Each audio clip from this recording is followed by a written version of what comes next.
Take me through, now you're playing in the 3-4 this past 2 seasons. You're really starting to excel. In my mind, it's one of the toughest positions to play in the league, to be that nose tackle, taking on 2 blockers. Take us through, why are you more successful in a 3-4 defense, it seems, than a 4-3? I mean, I would probably kind of almost equate it like with kind of stuff like I learned in high school. Like when you're a kid, you start off real simple. Like when it comes to like math, you know what I mean. You start off real basic with just being able to count from 1 to 10. Then you go on to the next grade. You start doing addition and subtraction. You go on to the next grade. You start doing multiplication and division. It's all about like taking small increments into what you want, and that's almost kind of how my NFL career kind of went, where I started to learn about different defenses and understanding what my position was on those defenses. So now that I'm in a completely different type of defense, as far as it's not the Tampa 2, it kind of allows me to kind of mesh the two together, where I could change it up for when it is, a run play, or we have a defense called to stop the run, as opposed to, rushing the quarterback.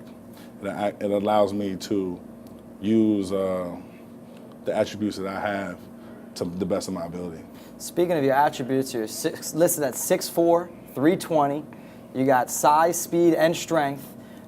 Talk about the type of versatility that Antonio Garay brings to the table.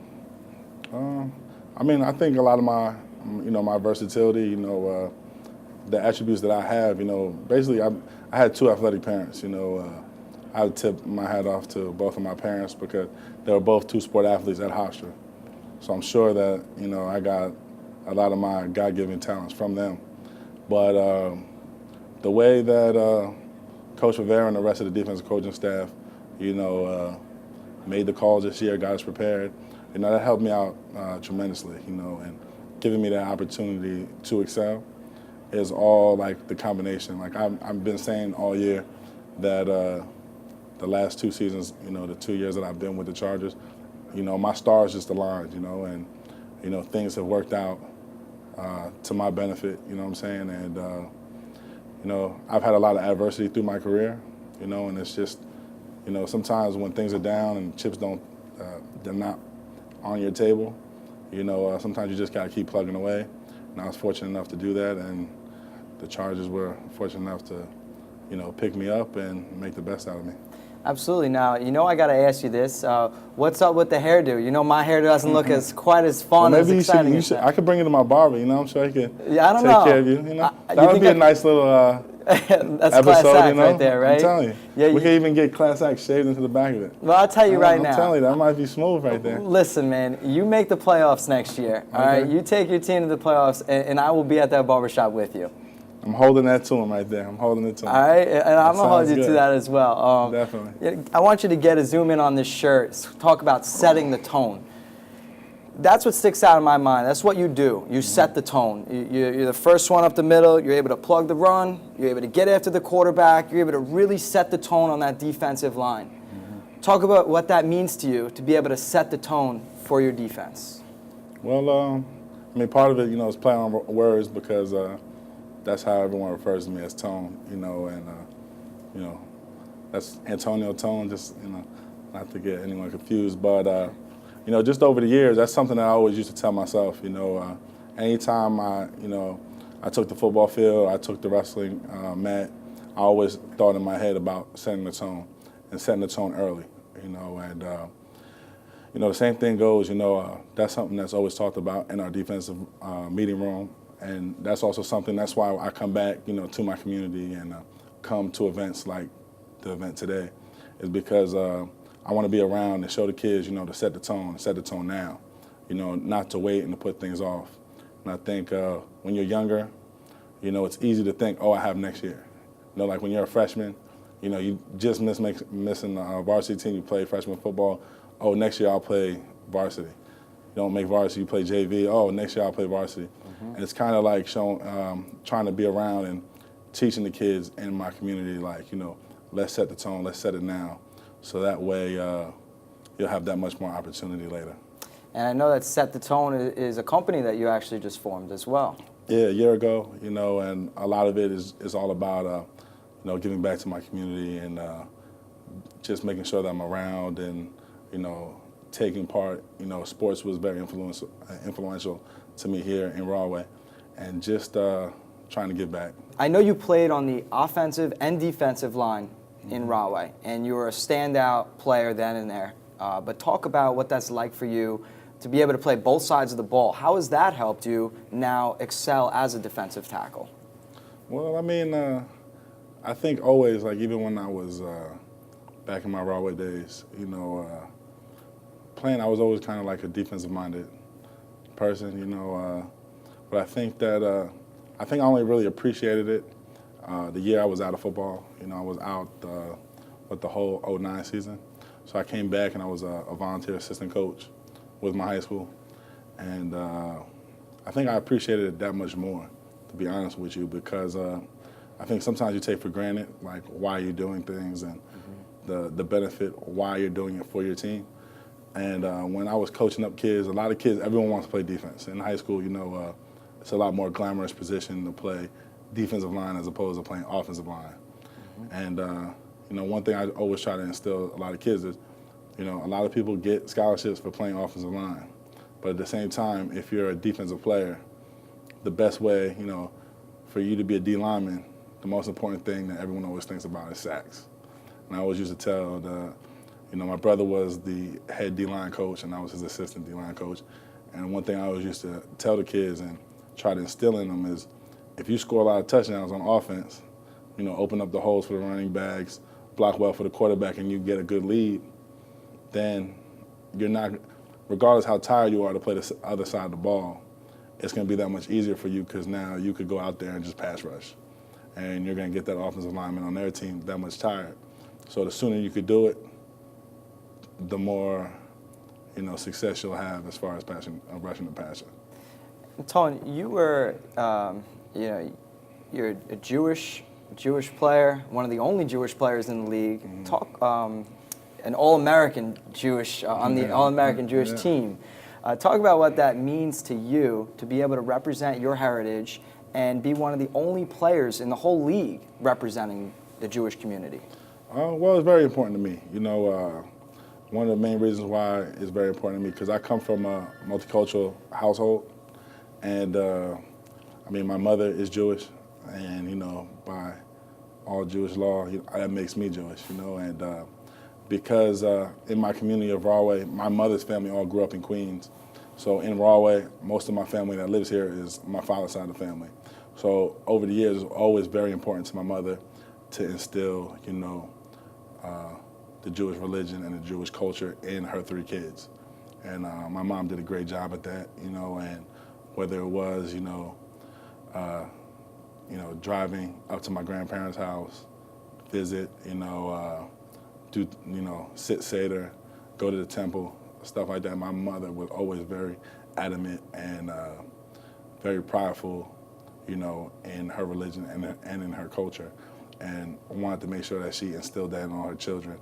And that's part of the reason why, I'm very prideful and, letting it be known that I am Jewish, And it's all about being a class act no matter what, religion, race, gender, no matter what. But since you are so open about that, does the majority of your team know that you're the token Jewish person, so to speak, well, on your team? They all kind of make fun of me because, I'm kind of like a big melting pot, as far as, my mother's Jewish, my father's Catholic, very multicultural in my household, and one thing that my parents always taught me, and instilled in me is to learn about all cultures, and not to, kind of draw a blind eye to things that you don't know. It's go, and, kind of sometimes you got to make yourself vulnerable to learn about other people. And I think a lot of my teammates, surprisingly enough, there's always, we all joke around with each other all the time. But at the same time, it's known and it's prevalent that, they know about my culture. That's great, man. Let's switch gears a bit. Let's talk about the toughest running backs that you've had to tackle. Man, that's kind of tough, you know. But I mean, there's a lot of you know, tough running backs out there, you know, and I think some running backs, you know, have it a little easier than others, you know, and but I mean, as far as a running back this year, I'm trying to think which one was the toughest. That's a pretty tough question. I mean, I think everyone's a little different. I mean, was it Adrian Foster? Arian Foster, yeah.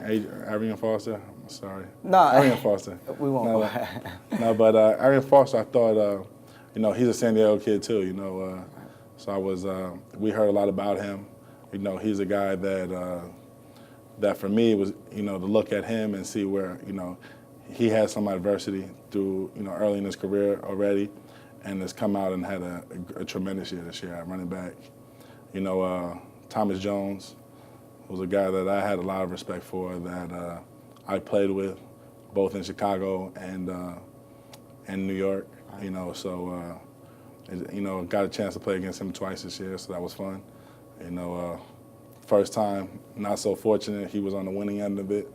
Second time, you know, we kind of evened the score this year, going 1-on-1 with the Chiefs. So, you know, I mean, I think it really, you know, I mean, as much as I don't like to say it, the Raiders did actually have a good running performance against us. Mm-hmm. But, I mean, it's really, you know, things really change. You know, I think the individuals, sometimes it's hard because I think everyone gets used to hearing the top guys always named at, you know, running the ball or throwing the ball and stuff like that. But sometimes a lot of the NFL has to do with matchups. You know, and sometimes, you know, a team that, you know, doesn't have a better record just matches up better against another team. I think you also find that even in one-on-one matchups on the field. You talk about the adversity that Arian Foster had to face. That's with him going undrafted. And next thing you know, he's winning the rushing title the next year when he does have the opportunity that you speak of, which you had the opportunity. Mm-hmm. Why does that happen in this league? So many times, standout players like yourself, Arian Foster, guys coming on the scene out of nowhere, it seems like, when really it's just been a long process for you to get this opportunity. Yeah, I mean, you know what? I think that I think that's just the nature of the beast. You know, I think any sports you play, from whatever level you play at, you know, different people get different opportunities. And whether it's playing Little League, and, you know, sometimes there's teams out there where the father of the team wants their son to be the pitcher of the baseball team. Right. And not necessarily that kid's going to grow up to be the pitcher, but there's someone waiting in the wings. Once that kid gets that opportunity, all of a sudden he becomes a big-time high school player or something like that. And I think when you go from level to level, just different opportunities open up. You know, in high school, I think even in high school, sometimes it's hard to gauge, you know, where that kid's going to be 4 years from now. And sometimes you get kids that go D1 AA programs. You know, my brother went to Hofstra. He played with Marcus Colston, played with Will Colon, who were two guys that were 1 AA players that, you know, you might not think of on the same level as a Division I player or a guy that went to Ohio State or something like that. And those are two guys that are currently playing in the NFL, having, you know, great careers. You know, and I just think that sometimes it's just hard to gauge what that person's going to be, you know, a year from now, 4 years from now. And you know, in sports, you have a lot of different people that, you know, want to play, that want to take on that challenge. And, you know, sometimes people start to phase out and phase in, and that's where you get different individuals get different opportunities. Which is why it's so unfortunate that the Hofstra program was recently shut down, because those opportunities are no longer for those Hofstra players who have to transfer out. But I want to also touch on what you mentioned. It depends. Running backs, some running backs get it easy. I believe you're talking about it depends the type of matchups that you have against the offensive line. Mm-hmm. Who are some of the offensive line? Who are the toughest offensive linemen that you've had to face in the trenches? I mean, honestly, I thought one of the toughest games this year, I would say, would be the Houston Texans game. You know, I thought they had a very good offense, very well-rounded offense. You know, a lot of key contributors, you know, on that offense side of the ball, and I think they almost. I really thought that was pretty much the toughest team that we played. Like, just as far as a matchup standpoint. You know, it was a very close game. You know, the Houston Texans had a lot of close games like that this year. And I think what people fail to realize, sometimes people get caught up with teams in the NFL and their records. And, you know, there's a number of games that the Texans lost this year that were heartbreakers. Had it gone the other way, you know, people would be praising them right now. Right. And I just think that's just kind of, you know, how football goes. You know, that's why a football isn't round. You know, it's kind of egg-shaped because you never know which way that ball's going to bounce. And really, it's just like when you look at this year as a whole, you know, you had the San Diego Chargers, you know, finish out the season first on offense and defense. We don't make the playoffs. The Raiders go undefeated in the division. They don't make the playoffs. You have a team that goes 7-9, you know, like the Seahawks. They make the playoffs.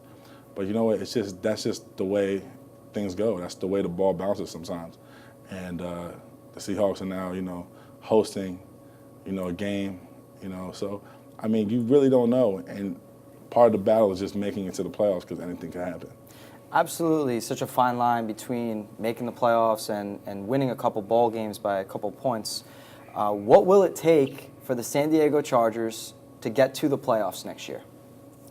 What will it take? I mean, it'll take a lot of what we did down the stretch, you know, from the players' point of perspective, you know, finishing the way we finished this season. The second half was a whole lot better than we started the first half of the season. And as players, you know, we have to build on the positives and how we grew as a defense, how we grew as a team, how the offense grew as a season. You know, guys that you didn't expect a lot from earlier in the season offensively, and all of a sudden coming in and being major contributors, you know what I mean? We're going to build on that, you know, as players for next year. And I have the utmost confidence, you know, in our coaching staff and in our organization that they're going to make us that much better next year. And I do believe that you will get over the hump next year, and we will be going to that barbershop because I know that the Chargers will be making the playoffs next year. Wrapping things up, talk about your most memorable experience from this past season with the Chargers. My most memorable, I mean, I had a lot of memorable moments this year. You know, I mean, it was a little bit disappointing on the way it ended this year. Probably one of my biggest memories probably this year that I think about was probably the Arizona game, my first sack on the season and stuff. I had all my best friends from back home, you know, my father. I had a large, you know, group, to say the least, from Rahway that came up to visit and watch the game, and to go out there and for us to win the game and for me to play well. And it was early in the season. You know, I thought that was key for me. You know, that would be a memorable moment that so many people in my community and so many family members were able to share in that moment with me. Well, you had 6 sacks this season. I'm going to look for you to continue stepping your game up. Any chance for that double-digit sack number next year for you? I don't want to get ahead of myself, you know, but I will definitely say I set the tone for next year. All right, Tony, we appreciate you stopping by. Thank you. Appreciate Thanks a lot. We wish you all the success in the world. And I'm going to hold you to that haircut next year. Oh, no doubt about it. Keep doing what you're doing, Definitely. man. And like I said, man, you're really stepping your game up, and you're asserting yourselves as one of the better defensive tackles in the league. Appreciate that. Thank you very much. Thank you, Antonio. We appreciate Stay it. classy, brother. Thanks, man. You too.